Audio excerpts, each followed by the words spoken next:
reflexionar sobre el pasaje de hoy en esta lectura de Hechos, capítulo 10.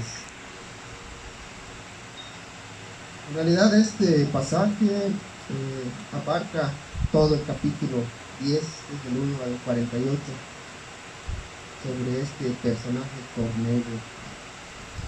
Primero vamos a hacer una oración para pedir la dirección del Señor. Amado Padre, en estas horas de la tarde te pedimos que tú seas el que guíe esta reflexión y que sea expuesto únicamente el mensaje que tienes para tu pueblo. Te lo ponemos en tus benditas manos en nombre de tu Hijo Jesucristo. Amén. En tan solo esos dos primeros versículos, hermanos, encontramos bastante información acerca de este personaje Cornelio. Vamos a dividir en dos situaciones o dos aspectos este personaje Cornelio. En cuanto a su vida personal, nos dice estos dos versículos de que se trata de un centurión que es un rango militar. Luego observemos que se trataba de un romano o una persona que tenía la ciudadanía romana para que pudiera estar a cargo de este rango, de este cargo militar que él tenía. Tercero, pues al tener este cargo, pues podemos concluir que tenía una vida relativamente cómoda económicamente, porque tenía sirvientes a su cargo, que es lo que vamos a ver un poquito más adelante. Y también, iniciando el pasaje, nos dice que vivía esta persona en la ciudad de Cesarea. Esta ciudad de Cesarea fue mandada a construir o hacer por el rey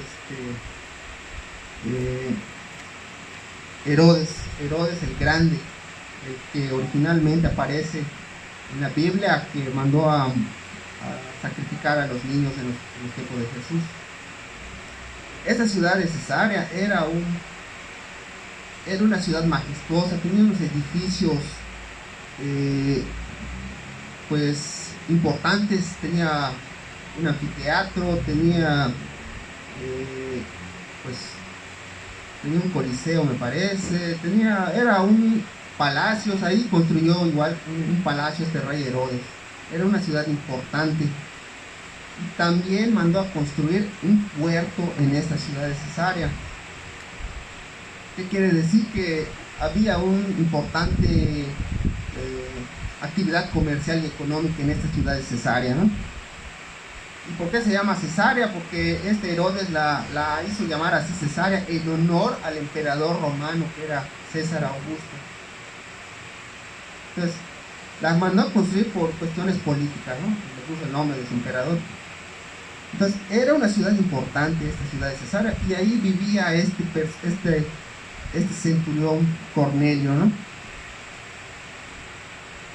Eso es en cuanto a la parte, digamos, personal de este personaje, ¿no? Pero también se nos dice una parte espiritual, se nos menciona una parte espiritual muy importante que tenía este centurión.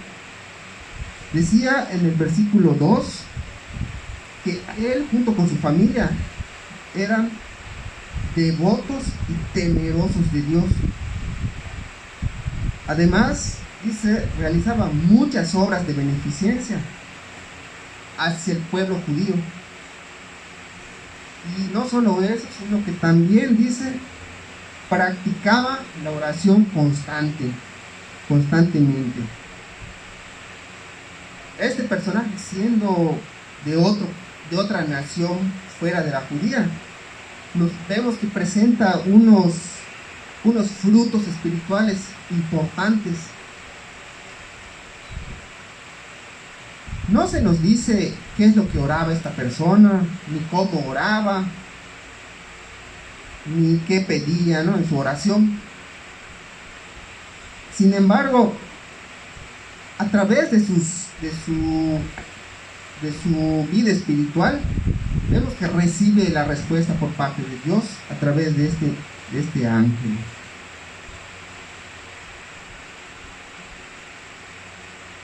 Igual, a manera de información, pues podemos decir que tampoco sabemos cómo es que llegó a conocer a Dios o cómo es que se volvió tan ferviente servidor de Dios.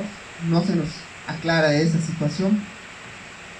Y algunos estudiosos, pues como decíamos, estaba en la parte del territorio israelita. Y pues él tenía que relacionarse con este pueblo judío. Probablemente a través de esa relación con el pueblo judío, pues llegó a conocer a Dios y a practicar igual la religión judía, pues esa religión, ¿no? O sea, esa devoción hacia Dios. Esa pudiera ser una explicación acerca de cómo es que él llegó a ser tan devoto y temeroso de Dios, ¿no? Bien. Otro segundo punto es esa respuesta que Dios le da a sus oraciones de Cornelio. Se nos relata que el ángel se le apareció en una oración. Él estaba orando, dice allá la hora novena, que es las 3 de la tarde. Él iba a orar y se le aparece este ángel y le habla por su nombre, ¿no? Le dice, Cornelio, dice, tus oraciones y tus obras de beneficencia, dice, han sido recibidas como ofrenda por parte de Dios. O sea, lo manda a llamar por su nombre, ¿no? Y yo pienso que este detalle de que te conozcan por tu nombre, pues se siente importante, se siente hermoso, ¿no? A veces ni a nuestras propias amistades o nuestros conocidos los conocemos por nuestro nombre, ¿no? Los conocemos más por nuestro apodo, ¿no? Ni sabes cómo se llama, solo sabes que se le apoda a tal persona de cierta manera, pero no sabes cómo se llama. Por ejemplo, hermano, Leopardo, yo pensaba que se llamaba Andy, pero no se llamaba Andy, es Leopardo. Entonces, pues, le dicen Andy, pues todo el mundo lo conoce como Andy, pero su nombre verdadero es Leopardo, ¿no? Y así conocemos a mucha gente por su sobrenombre, por su apodo.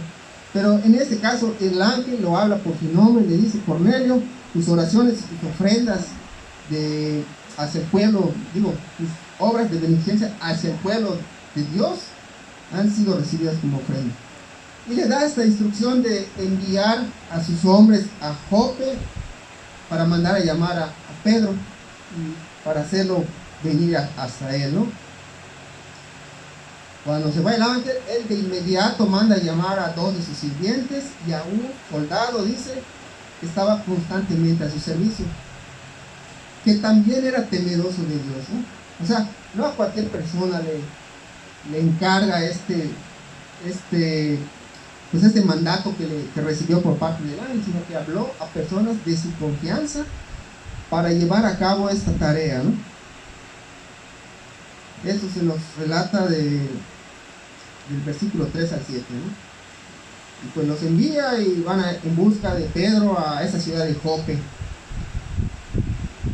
En tanto estos hombres llegaban o fueron enviados a esta ciudad de Jope, del versículo 9 al 23 de este capítulo 10, vemos que Pedro igual se encuentra en esta ciudad, en la casa de este curtidor que se llama Simón, y sube a la azotea de este predio, como dice allá en el versículo, a la hora sexta, que es al mediodía, equivalente del mediodía de nosotros.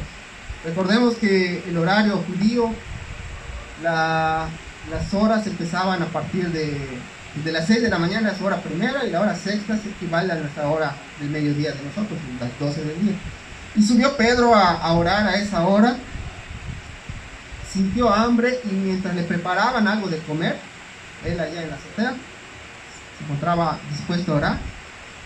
Y de igual manera tiene una visión en el que, como estas mallas, como un tipo sábana, descendía del cielo, sujetada de las cuatro puntas, y en la que se encontraban, dice allá, toda clase de cuadrúpedos, toda clase de reptiles, toda clase de aves. y oye una voz que le dice: Pedro, levántate, mata y come de esos animales. Y Pedro responde: no, dice, no, Señor, dice, yo jamás he comido algo impuro o algo inmundo en mi vida, dice, en toda mi vida. Porque él estaba obedeciendo su ley judía y su tradición de no contaminarse con alimentos impuros. Luego le fue retirado el lienzo y se le volvió a presentar con las mismas animales, y le vuelven a decir: Pedro, levántate, mata y come. Y él seguía negándose a hacer lo que le decía la voz. Pero luego le dice esa voz: no llames impuro, dice, o inmundo a lo que Dios ya ha purificado. Esto le sucede a Pedro en 3 ocasiones, porque se le muestra este lienzo con los animales que para él eran impuros o inmundos, y se le retira la visión. En eso estaba Pedro reflexionando, pensando acerca de qué se trataba, o no entendía por qué se le presentó esa visión de esos animales impuros y inmundos, y de ese mensaje que le decía que Dios ya había purificado lo que él pensaba que era inmundo o impuro. En eso que estaba reflexionando, las personas que ya llegaban de los enviados de Cornelio preguntaron en esa vivienda si allí se encontraba ese Pedro. O sea, preguntaban si era la casa de Simón y se encontraba ese Pedro. Y en lo que iban a avisar a Pedro, o atendían a estas personas, tiene una segunda visión Pedro. Le dice el Espíritu, en este caso el Espíritu le dice a Pedro: Pedro, allá abajo hay unas personas que he enviado a preguntar por ti, no te tardes, baja y ve con ellas, atiéndelas. En lo que le avisaban a Pedro y él bajaba, estas personas pues ya sabían que ahí se encontraba Pedro, y él les pregunta: sí, yo soy. O sea, él le responde: yo soy Pedro, ¿qué se les ofrece? Y estos enviados le contestan que fueron por órdenes de su superior Cornelio, y por órdenes del ángel que le había dicho a Cornelio que los envíe a buscarlo para llevarlo hacia ellos, hacia donde se encontraba Cornelio, este centurión, para llevarles lo que les tenían que decir a ellos. Tan solo aquí hay un detalle que necesitamos reflexionar. Tan solo el hecho de que este Pedro reciba a unas personas, digamos, para él extrañas en cuanto a su nacionalidad, porque pues no eran judíos, eran romanos. Para el judío era un conflicto, era una situación en la que se ponía en riesgo su pureza, digamos, espiritual, convivir con extranjeros. De acuerdo a la ley, como decía Pedro en la visión, él no se debía de relacionar con personas extranjeras. Extranjeras quiere decir que no sean judías.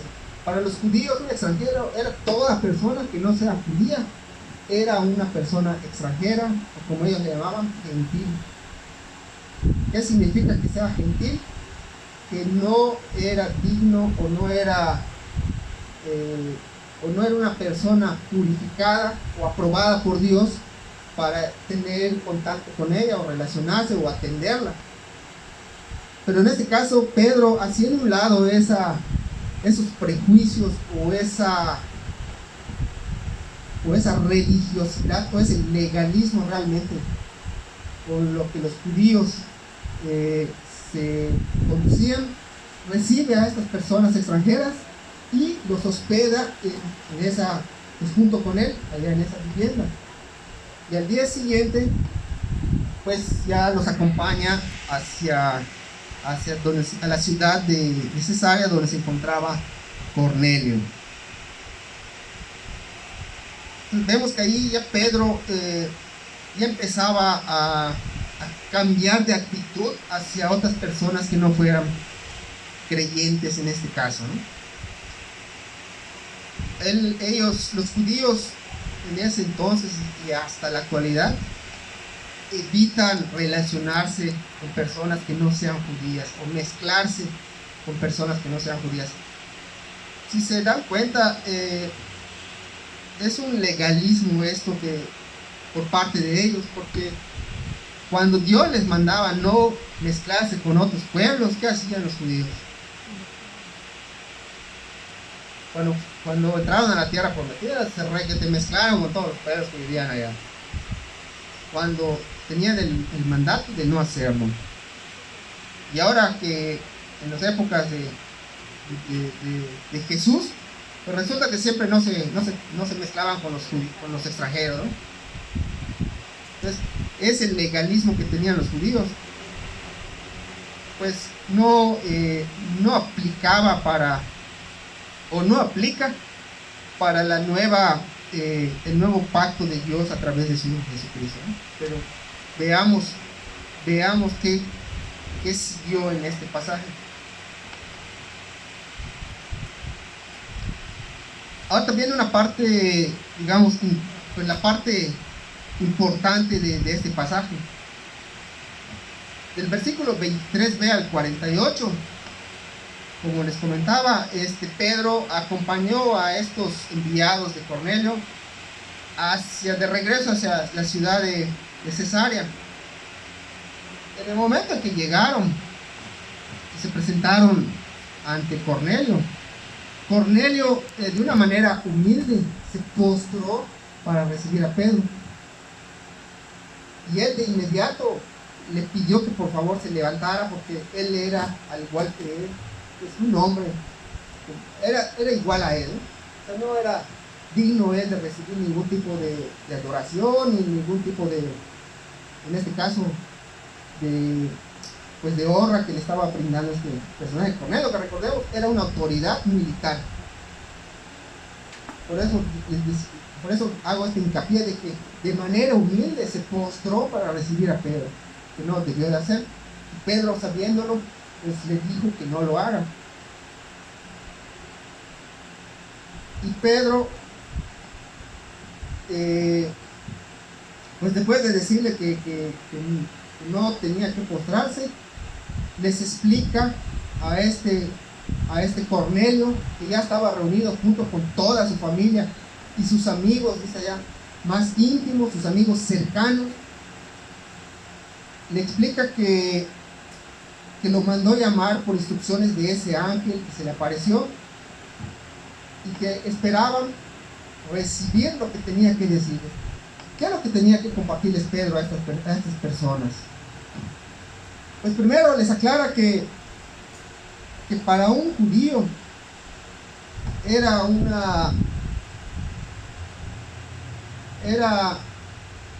como habíamos mencionado, era una cuestión, pues un problema relacionarse con los extranjeros, y sobre todo visitarlos en su vivienda. Pero sin embargo, él obedece a esta invitación que le hicieron, pues para averiguar de qué se trataba esta petición que le habían hecho. Después de que le explicaron, como les decía, que el ángel lo mandó llamar para escuchar qué es lo que tenía que decir, él les comparte el evangelio de salvación de Jesucristo. Les relata la obra de Jesús, les comenta el sacrificio de la cruz, la obra de Jesús, les explica el evangelio, ¿no? Y el sacrificio de Jesucristo. Sin embargo, en este momento, que es el versículo 44, sucede algo impensable, sorprendente, increíble para estos varones judíos. Sucede que mientras escuchaban este evangelio, que es lo que les compartió Pedro, se derrama el Espíritu Santo sobre todas estas personas extranjeras para ellos, sobre esta gente romana. El Espíritu Santo se derrama sobre ellos y empiezan a hablar en lenguas, en otras lenguas, y empiezan a alabar a Dios. Pedro y, bueno, más que Pedro, sus acompañantes que iban con él de esta ciudad de Jope, se asombraron de que el Espíritu de Dios también haya descendido sobre estas personas que para ellos consideraban impuras o inmundas. Y al igual que cuando fue el Pentecostés, que sobre los apóstoles y sobre los creyentes que estaban presentes se derramó el Espíritu Santo y hablaron en lengua, sobre esas familiares de Cornelio, sobre sus amistades de Cornelio, también descendió el Espíritu Santo y hablaron en lenguas y alababan a Dios. Imagínense el impacto que tuvo en ese momento en esas personas. Y aquí, en este instante, hermanos, en este momento, es cuando podemos ver que esa bendición, esa salvación que recibieron estas personas que no eran judías, pues vemos que Dios también la tiene para los creyentes de todos los pueblos, de todas las naciones, que reciba a Jesucristo como su Salvador. También va a recibir el Espíritu Santo para sellar, para ganar la salvación sobre todo aquel creyente que reciba y crea en Dios, lo obedezca, como dice allá, refleje los frutos del Espíritu a través de sus obras de beneficencia, a través de su oración. En este instante Dios abre la puerta para todo aquel creyente que, aún no siendo del pueblo judío, alcance la salvación por medio de su Hijo Jesucristo. De ahí la importancia de este pasaje, no en específico de la oración de Cornelio, sino de la obra que hace Dios con esta persona para demostrar su gracia en todo aquel que lo reciba como su Dios y a su Hijo como su Salvador. Entonces vemos que esta oración, hermanos, no fue únicamente un impacto desde esa época. Es una oración que nos alcanza hasta nuestros días. Como decían los testimonios de las hermanas, necesitamos impactar esa obra de Dios en nuestra comunidad. Aquí, por ejemplo, en la misión, tenemos que reflejar ese impacto de las oraciones que recibe nuestro Dios para hacerlas llegar a otras personas para que alcancen esa salvación. Allá en Gálatas 3, del 26 al 29, nos dice: todos ustedes son hijos de Dios mediante la fe en Cristo Jesús, porque todos los que han sido bautizados en Cristo se han revestido de Cristo. Ya no hay judío ni griego, esclavo ni libre, hombre ni mujer, sino que todos ustedes son uno solo en Cristo Jesús.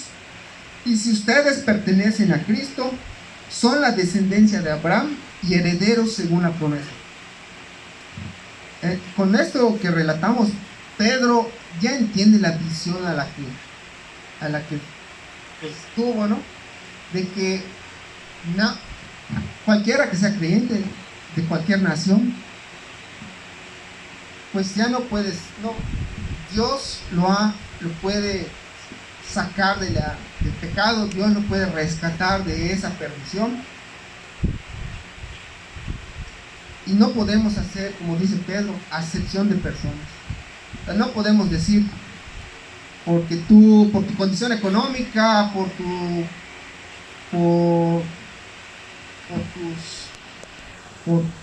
si eres hombre, por si eres mujer, por cualquier situación que tenga la persona, no podemos decir, tú no puedes ser salvo. Si eres... había un testimonio de un hermano que él pertenecía, no sé si a una pandilla.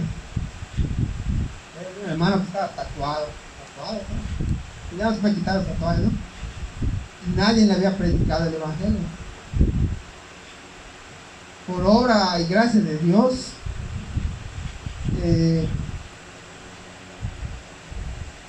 no sé si alguien le predicó o no recuerdo exactamente su testimonio, pero él se convierte al Señor siendo una persona adicta o en los malos caminos.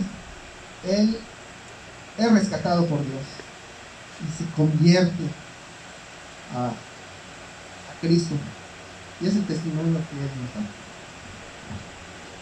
Pues hermanos, ese era el impacto que tuvo este pasaje en la vida del pueblo de Dios, en la obra de Dios, de que pues no podemos decir, o no podemos quedarnos, como decía la hermana,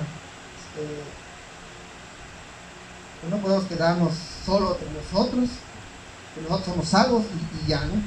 Tenemos que alcanzar a esas personas que aún no conocen a Dios o que están empezando a conocer a Dios, para que sean parte del pueblo de Dios. Ese es el impacto que tiene este pasaje. No es solo una oración, no fue solo qué es lo que se oró o cómo se oró, sino la obra que hizo Dios con este personaje, que a través de su vida espiritual, Dios mostró